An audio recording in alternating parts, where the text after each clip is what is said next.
Good evening and welcome. It is Tuesday the 11th, I think, 11th of July. And it's a beautiful sunny afternoon here, late afternoon sun. It'll soon set, I would imagine. But oh, it's just so wonderful having the light in the studio at night. It's just, I love it. I love it here. I might have mentioned that once or twice. Anyway, I hope you're all doing okay. I can't believe it's been 4 weeks since I last did the Brew and Blether with the wee sleepy bunny in the deck chair. Time, what is it with time? I don't know where it's going. Anyway, but it's lovely to have you here. It's been a bit sort of up and down the last month. I've had a touch of iron deficient anemia, which has just knocked me out, basically. It's just made me really, really knackered. But now I'm on eating lots of spinach. I am not a fan of kale, I must say. But I'm eating lots of spinach. I'm on iron tablets and I'm feeling much, much better and full of vim again. So, welcome to the Brew and Blether. And I thought we would do, because I'm in the middle of doing all the flower vase pre-orders. And I thought, do you know, I don't think I've actually made a panda for ages, and I've certainly never made one for the flower vase, and I thought I would do a flower vase with some bamboo in it. Why not? Because that's what pandas like, apparently. So as usual, I've got my phone sort of over where I work. Here you go. So I may not be able to see any of the comments, assuming there are any. That's a big assumption on my part. But if you are, please do chime in, and just, you know, let's get chatting, because I haven't really spoken to anybody today, and you know, I do kind of miss speaking to real people. So yes, let's do that, and yeah, well, let's go for it. I don't know quite what I'm saying now. I've no idea really about making the bamboo. I've done it before. I think bamboo's green, and it's got the notches in it, and it's got some leaves at the top. So we'll see if I've got time to do them. But first up, we've got a panda. Now this will actually be the smallest panda that I've made as well, because I've just been because the flower vases are really small. I mean, they're what, an inch maybe. Not even an inch tall. So I need to make the creatures smaller than usual, which is fine, because I am loving making wee creatures, tiny creatures. And I know some of you maybe watching at the moment might be really into tiny wee creatures as well, particularly mice. So it'll be rather fun just to have a go at making a smaller panda than I'm used to making. So let's see how he turns out, and let's see what he's like cuddling his little flower vase. Yes, so I'm not sure. Oh yes, well, the other thing that I've been doing over the weekend, I've been making more of the seaside mice, or seaside creatures actually. Do you remember the wee mouse that I made with the bucket and spade? Well, I've got some buckets, and I've actually got some coloured spades now instead of the metal ones, and they're fabulous. They really are. They're the perfect for the seaside mice. And then I thought, you can't have a mouse wandering up and down the beach with an empty bucket. You don't go to the beach and the seaside and have an empty bucket. That just doesn't happen. Now, sand might be a wee bit tricky, but water certainly is possible. And so I've got some resin, epoxy resin, and some teeny tiny toty seashells, because of course you collect seashells when you're on the seashore. Try saying that. And yeah, so I'm gonna have a go. I've not tried it. I've not experimented. I've no idea whether it'll work. I think it will. It certainly should do in principle. But yes, the idea of having little buckets of water with seashells and some seaweed, because I've got this, it's wonderful stuff. It's a type of moss, but I put it in some of the Halloween jars a couple of years ago. I don't know whether you remember, but it looks like little sprigs of whatever, of green stuff. And that is basically, it looks like seaweed. So I'm looking forward to giving that a try, and I can put a wee sprig in with the resin and then let it cure and see what it looks like. And now, of course, this opens up the possibilities of doing you know, having little fish peeking out, and you know, maybe tiny crabs. And I mean, I've got to sort of watch that I don't get too excited about it, because the buckets are really, really, really small. So there's only a limit to what I can put in them, but it'll be fun. And the thing is as well, you can't cure, so you can't really, resin doesn't do well in heat, is what I'm trying to say.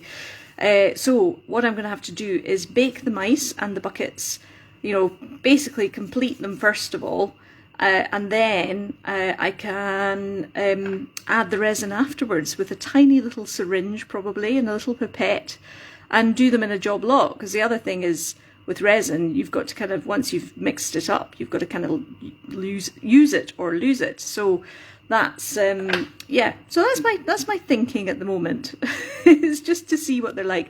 And also I think Sarah is on the chat tonight, and I know Sarah has had her eye, or her thoughts have been put towards a teeny tiny mouse with a rubber ring, one of these lifesaver, what do you call them anyways, a life raft, you know, the red and white thingies, the rubber rings, but they're not really rubber, but they are sort of floats.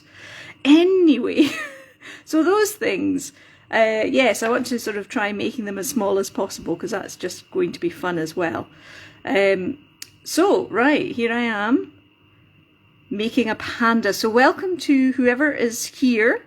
It's always lovely to have as many as whoever's on the call. It's perfect. That's the way I think of it.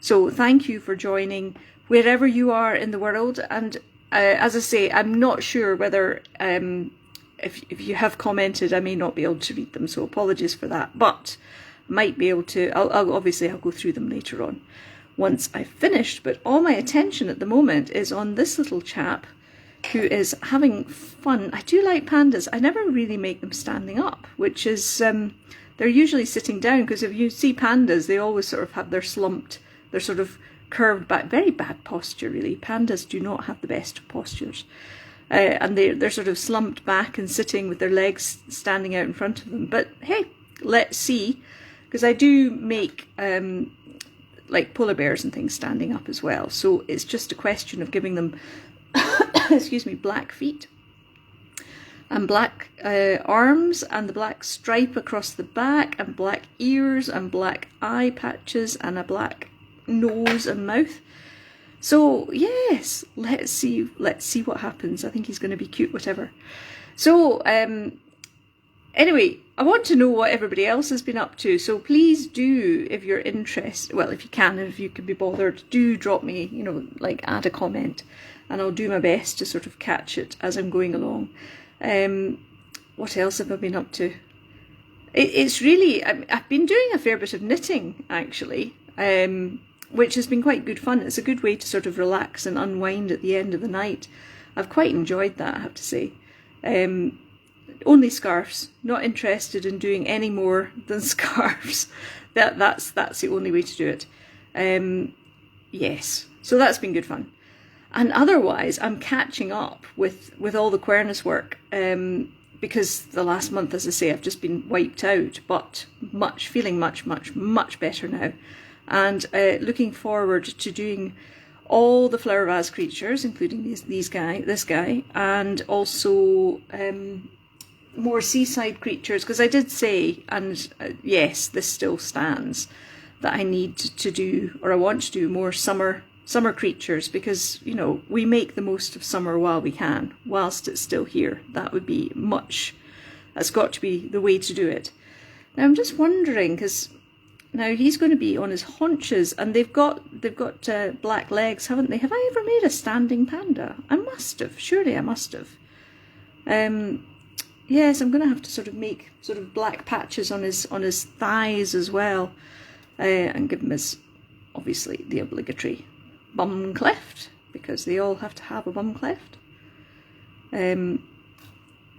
Right, okay, so that's the basic panda shape here. Oh, I don't want to sort of move him too far. That's what he kind of looks like at the moment.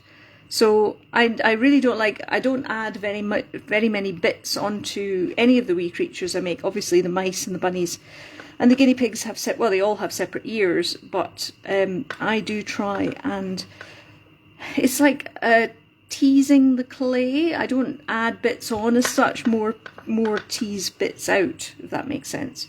Which I like that, because it makes them more integral and integrated. So I'm doing a sparkly white one, by the way, and with sparkly black bits. I just find I'm really on a bit of a sparkle kick at the moment. Most of the flower vase creatures are made with sparkly black, or sparkly white, sparkly clay, just sparkly clay. And there's just, I really love it. I don't know, it just kind of makes them slightly more magical. And of course now I'm just thinking, as I'm talking magical, I might have to give a few of them some wings so that they can be flower vase, fairy mice and fairy pandas and whatnot. Having a slurp of tea now. So, hello again to whoever is here and on the call, or on the, is it a call? No, it's a video chat, isn't it, really? So let's go with that.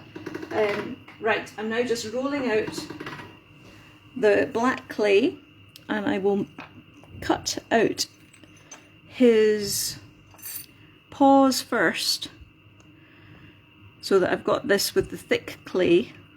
This is on the thickest pasta setting, and I'm going to cut out, so I'm going to use these ones for the paws, for the feet I should say. These ones will be for the arms, and I'm going to cut out a little bit more clay because the arms tend to be a little bit thicker or longer than most normal creatures. I might not need it, but I'll have them anyway, because now I'm going to thin down this clay and see what it's like. So let's get all that out of the way. Oh, and the other thing I need, of course, are ears. So let me just cut out the ears with, this is my fabulous Kemper cutters. I love this. This really would be. I have a handful, I know I've said this many times before, so forgive me for repeating myself, but I have a handful of tools which I would be absolutely lost without. My roller is absolutely one of them, and my clay shaper, scalpel, tissue blade, and this little beastie, which is fabulous for just poking holes and things. Works for me very well. And of course my pasta machine and all my cutters. I have a lot of cutters. It's all good fun. Right, so I'm just going to tear off a little bit of this, flatten it out a little bit, and then put it through the thinnest setting of the pasta machine now. There we go. Right. So I normally, with the pandas, I normally start, when I'm making them full size, I start at the eyes and make their eye patches first of all, because they've got sort of, it's slightly oval. I think the oval cutters, the tiny cutters I have, are going to be too big or not quite the right shape. So I'm going to make them with the Kemper cutters and stretch them, basically. This is how I often get the shapes. It means that they're not always exact, but I can usually get the right shape, and it really doesn't take much at all. I mean, that's pretty much the right shape, and I've barely touched it.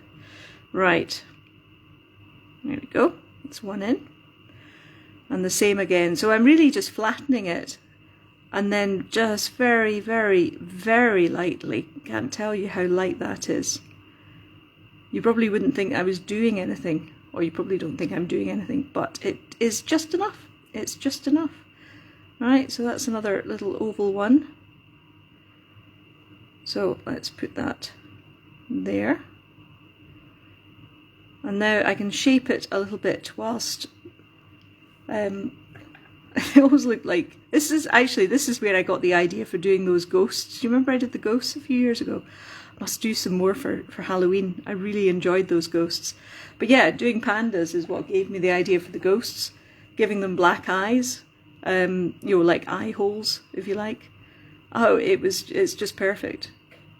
So yeah, might not look much like a panda just now, but what really makes it look good is doing the nose. And I usually just cut this freehand because it's so small. and it's got to be quite a thin. It's a very small triangle. I'm sure there's a name for the type, isosceles possibly. Yeah, that's where it's like two equal sides, but it's not an equilateral. Gosh, that's going back a little bit. Right, so it's got to be very, very fine and thin. And let's see if I can do this just with my scalpel tip. And I think that might even be too small. No, it's not too bad. When I press it down, it'll squish out a little bit more. Oh, and it's slightly off kilter. The joys of polymer clay though, it moves. It's just magic. Right, Panda. Panda is coming on. Slightly misshapen Panda, but he'll be okay. Here we go, and what I shall do as well is just bring his nose down a little bit. And by rolling with just the edge of the clay shaper, the metal, well, there's a word for it, I'm sure, that actually just shifts the clay around as well, minutely, tiny, tiny bits, but it's all enough. Right, am I talking to myself? Is there anybody here? I'm not sure. I do wonder sometimes if anybody is on. It's only once I sort of look back and I see that people were on the call or commenting or whatever, that I think, oh, I wasn't alone. I wasn't just speaking wildly to myself. Because, yeah, I should probably speak more, have more conversations with myself. Excuse me, just to save not speaking to anybody through the day. Right, I'm just tidying him up a little bit. And his cheek needs to come in just a fraction. And then, now I have shaped his eye sockets a little bit, but most of the shaping will happen when I actually put the eyes in. So that's the next job. So this is where I mark where the eyes are going to go. And already, I love it. It's just, he's starting to, he's taking shape. One of the reasons why I much prefer using sparkly white and black is that the black does not leach quite so horribly with plain white. Plain white clay is just, it's a bit tricky, shall we say. Right, and back into the eye box. And now to find two small, very small 2mm beads of the same size. Sorry, I'm doing this peering over the top of my glasses. Normally my nose is stuck right in them, but I think you would just get a view of the back of my head if I did that. And that's not really what you want. Nope, wrong size. So I need a slightly smaller one. No, see, they're not the right size either. That's better. Excellent. I recently bought some more of the larger eye beads, and I had to have them specially made for me, or specially sourced, because basically I need eye beads that are, these are 2mm, that's fine. I have 3mm beads, which I rarely use these days. I have 1mm beads, which I use for the really tiny creatures, but the ones that I use most of the time are between 2.5 and 2.7 mil in diameter, and that, you know, and it really makes such a difference. Just a 0.1, a micrometer, a tiny measurement anyway, it really makes a big difference to the eyes. So I mean, even just trying to find 2mm beads is quite difficult. Right, so this is where the eyes really come to life, because the bead is displacing some of the clay. It forms the eye socket as well. And the thing which I tried not to do is to deform the back of the head or the side of the head by pushing into it too much. Look at that little face. It's coming, he's coming along really nicely. Right, I'm going to do the ears now because panda ears, of course. So this is the little tiny discs that I prepared earlier. Oh, and a bit too much sparkle there. Right, that's one. And the same again here. Sometimes, like for example, when I'm making otters, I was making a few otters earlier today, I use just one disc for 2 ears. I'll just cut them in half. But because pandas have slightly larger ears than that, otter ears are tiny really, then doing 2 separate ones means I can just be a bit more profligate with the clay. Hopefully these won't be too big. In fact, I was thinking tonight, if I hadn't been making the little panda, I would have been making an embroidered sugar mouse. The time has come. I have not made them for far too long. So the time has definitely come for me to make embroidered sugar mice again. And I'm very much looking forward to doing that. So watch this space for more embroidered sugar mice. There's so many wee creatures that I want to make. There's just not really enough time. Oh, and I have a huge announcement. Right, so you know this extender medium that I talk about every single time because it's brilliant for joining wet clay to wet clay, and it's what is it? It's an oil paint aid basically. It's nothing to do with polymer clay. But they stopped making it. Oh my god! So I found out this was I follow the blue bottle. What's her name? Altman. I can't remember. Ginger Altman, I think her name is. Anyway, the blue bottle blog. She's really good. Worth signing up for if you're doing anything. If you have anything to do with polymer clay, because she's very, very good. And she said that Kato, are another brand of polymer clay that I've never used actually. They now do something very similar to the extender medium. So I've ordered some to see what it's like. It's coming from France. I can't seem to get it in this country. So I'll report back. There'll be more to say, I'm sure. Right, I'm just making sure these are about the same size. But this is why, and they have sort of slightly flattened ears as well. This is why I don't always sort of put all the ears and everything on first of all, but with pandas you kind of have to. You kind of have to. So important. Right, this is going to be fun. Actually, I need to make him bend whichever way he's going to bend. I think he wants to lean that way, round the vase. So I want to make sure that he gets in the right position, and I actually mold them to the vase rather than the other way around, if you know what I mean. So I make sure that the vase is completely upright, and then I mold the wee creature to it and adjust, and they always just look up. They always look up at me. It's so sweet. Right, okay, I can glue that on later. First up, I need to do his haunches. Oh, hello.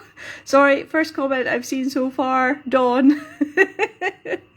This wee panda. I want to make more. I can't believe that I haven't made a panda.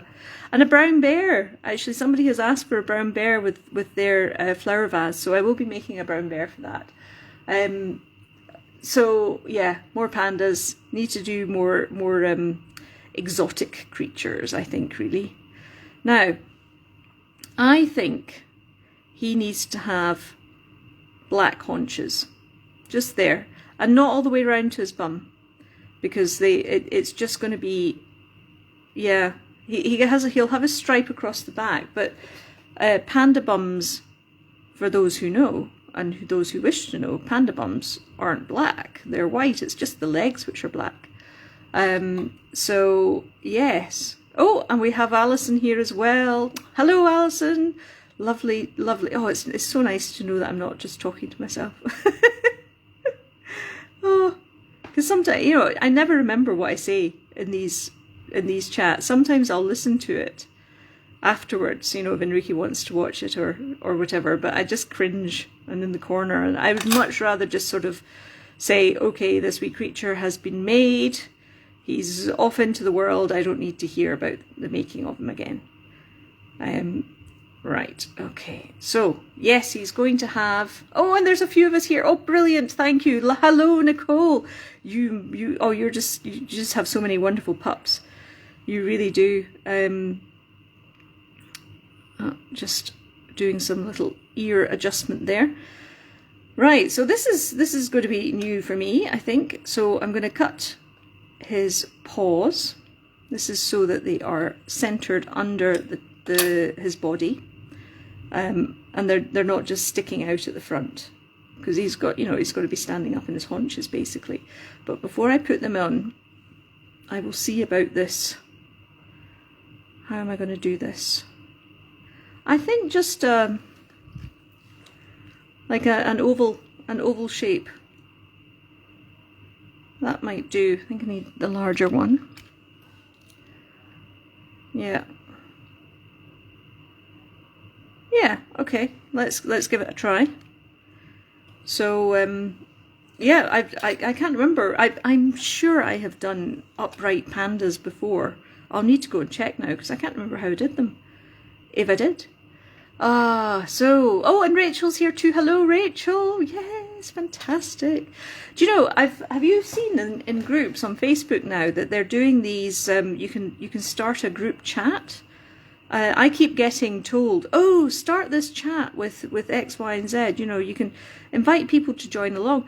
But the thing is, right, I've been joined to calls on other groups, and I find them really quite annoying. It's like, don't drag me into something that I don't have time to do. So you will never have me do that unless you want me to. So, all right, so Nicole, you have a new 6-month-old Jack Russell called Bodhi, and a 9-week-old Labrador called Vera. Oh, fantastic. Where's Doyle, though? We need Doyle. We definitely need a Doyle. Bodhi and Doyle. Do you know, I was singing in church a few weeks ago, and the priest played as part of his sermon. This is a Catholic, Jesuit church. Not that I'm Catholic at all, I just love the music, as I'm sure I've said many times. But he played the soundtrack to The Professionals and wanted to know if anybody knew it. Now, I did, and I'm sure that some of you on the call may know about The Professionals with Bodhi and Doyle, and I can't remember their names, but he was Judge John Deed. I can never remember his name. What was the actor's name? Martin, it's not Martin Sheen. Martin somebody. Maybe it is Martin Sheen. Oh, I don't know. Anyway, yes, Bodhi and Doyle. Anyway. And so, I was singing up with students, and apparently I'm not the same age as students, because they were all just like, what's this? Don't know what that is. No idea what that is. And I was like, but it's The Professionals, it's Bodhi and... Anyway. So I started to feel my age just a little bit there, I have to say. Right. What do you think? Do you think that works? It works from the front, certainly. Back, not so sure about the back, but hey, he'll be fine, I think. He'll all come together when I have his back line there. But I can now put his paws on. Martin Shaw, that was it, Nicole. Thank you. Lewis Collins and Martin Shaw. Brilliant. So he is absolutely named after. Fantastic. And Sarah, you got it first. Thank you, Martin Shaw. Wonderful. A Bodhi. Bodhi. It's wonderful. That was such a good programme. They don't really make them like that anymore, do they? I did make a Judge John Deed mouse, a judge mouse once. That was actually quite cute, I have to say. Yeah, I really haven't done very many famous characters recently. I should probably do that again because they're good fun to do. Right, okay, so we have his haunches now. The haunches work well. Yeah, that'll be fine. Right, And see, he's come a little bit upright now. I had sort of had him leaning around the vase, but I'll do this. Now, what I'm going to do is actually stretch this a little bit.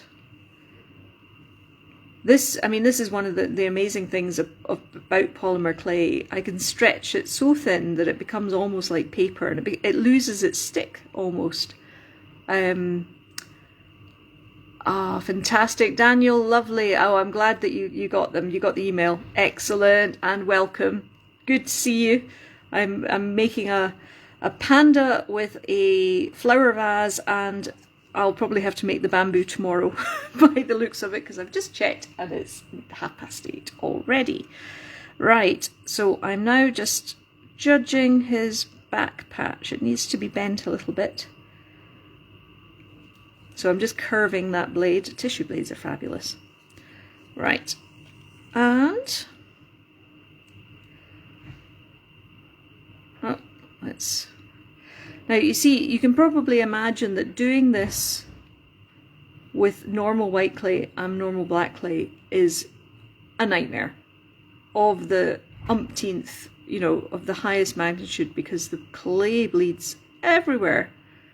Black and white love each other so much, basically. Right, now I'm just going to trim that, and that's good. The edge will actually be covered by where the vase is going to go, but the edge of his arms will be covered. You'll see how it's not just a sort of a ribbon like that. It's going to, his arms are going to cover it, is what I'm trying to say. And failing miserably. See, like that. Comme ça. And there, because they've got such big arms compared to the rest of them, really. That's why I added a little bit of extra clay in that. Right. And the other good thing, now I'm just bending him over again a little bit.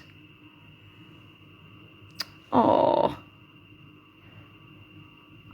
I was just seeing, it's quite hard for me to scroll up and down, but no, I'm sorry, I can't see all the comments. I've just lost them all now. I don't know where they've gone. Sorry. Right, I better actually carry on instead of faffing with my phone. Right. So you see how the vase actually covers up that untidy edge as well, which is wonderful. That's what we want. Now I'm going to glue this in place first of all. And again, make sure that the vase is upright and the panda kind of goes round him rather than anything else. Right, a little bit of tacky white glue. This is fabulous stuff, actually. I find that it works so well for gluing inclusions.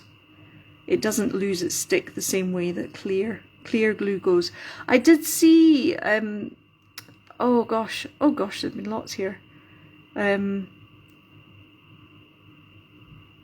Oh, sorry, I'm right. I cannot multitask. I have discovered this, so I really shouldn't try. Right, so, oh, this is fabulous. He's coming along well. Right, I'm going to put on his arms. I may not have time, in fact I won't have time really to do the bamboo, but I'll make that up in the morning. And what I'm doing now is creating the paw which is going to hold onto this arm. Now, because it's more or less sticking straight out, you know, at 90 degrees, it doesn't actually need to be that big, in fact, this one. So I'll cut that extra off because it doesn't have so far to go. The other one does. I do need two screens. I need a giant screen. I need one of these. We could all be sitting in a big tent where I'm sort of working away and the screen is projected so that you can all see it, and then anyway, this is maybe one day. But at the moment I'm stuck in this tiny little room, which is lovely. I do love it, but it's very small. I'd love to have you all around here though. It would be great. Right, oh, sorry. I don't know whether I was off screen there for a second. And I shall just, again, just a touch of it's high-tack, all-purpose, very sticky glue which clears dry, and it's great. It's basically, I think it's PVA, but quite high-powered PVA. Right. So that's going on right like that, and then I just need to blend his arm into his body marking. Comme ça. There we go. So that's the first one. And then this one can be a little bit longer because I've got to have it to cover the edge of that, and then it'll come round and hold on to the rest. So actually I need to stretch out the bottom of the arm so it's as wide as his body marking. A little bit of extender medium so it can stick to the body, a wee bit of white glue so it sticks to the vase. There we go. And then put that on first, just so I know it's the right width and doesn't look too gangly. There we go. And then it can stretch round. So he's giving it a big bear hug. Panda bear hug. Oh, fabulous. There we go. All right. Hey, hey. We're getting there. We're definitely getting there. Excellent. Right. Okay, I think we're just about there for tonight. I just need to give him his fingers, paws, because bears have 4, and this also helps to stick the paws to the vase as well. And that line of white glue, I don't know if you can see it or not, but that will dry off soon enough. So we have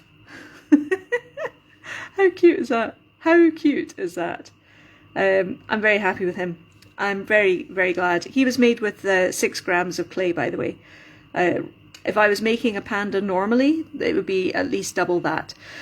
So thank you very much for joining me. I will go through properly the comments. I'm sorry that I missed some of them. And yes, I do need 2 screens, and there must be a way of doing that at some point. Thank you so much for coming along and joining me and just having fun, and all your comments. I really do appreciate them. And who knew that we'd be talking all about 1970s top TV films and all police officers, and oh, it's fabulous.